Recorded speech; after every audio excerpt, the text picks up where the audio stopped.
This is the standard course from an AKC trial 2 weekends ago at the Cactus State Mini Schnauzer Club trial. I can post the course map as a JPEG. And I really like this course. The interesting thing about it is the dog walk is not on a side, it's in the middle. I always pay attention to courses that have the dog walk in the middle, especially since some of my dogs have running contacts. Just makes for an interesting course. The part that we're going to pay attention to on this course is kind of the end here, including the chute. You basically come from the table and have to do a serpentine to the chute, and then kind of a serpentine after. So that's the part we're going to pay attention to. So this is the part of that course that I thought was really interesting. First jump, chute from the table, and then from the chute you go wingless, jump. So the first thing is, I'm pretty sure that the number 12-14 jump was kind of something more like that. I don't know, it was 2 weeks ago, so I can't quite remember, but I do remember there were a lot of dogs that had a hard time getting 14 going the correct direction.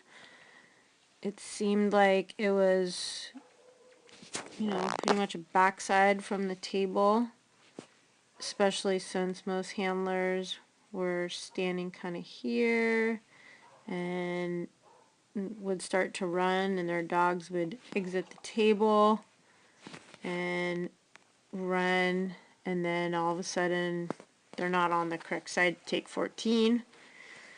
So that was interesting.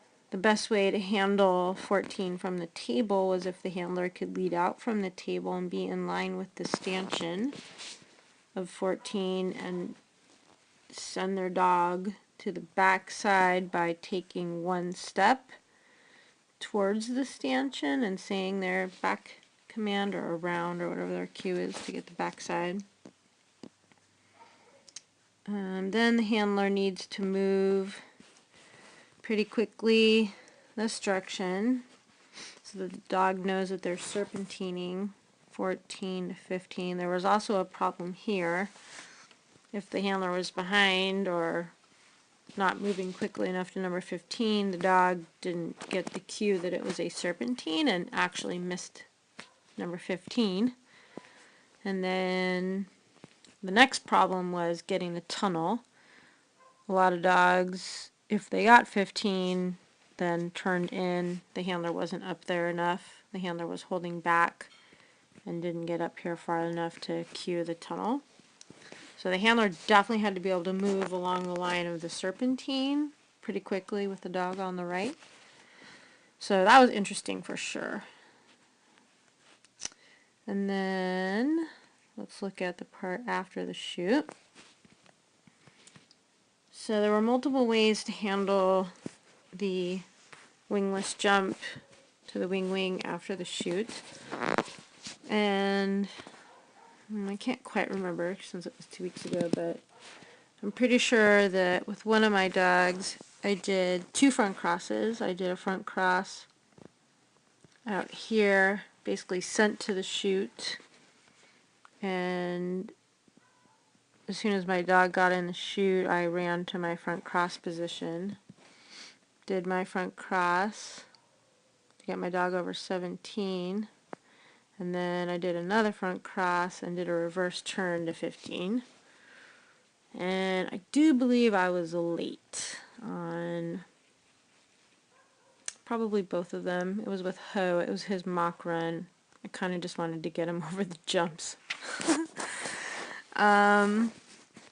There were other interesting ways to handle this, though.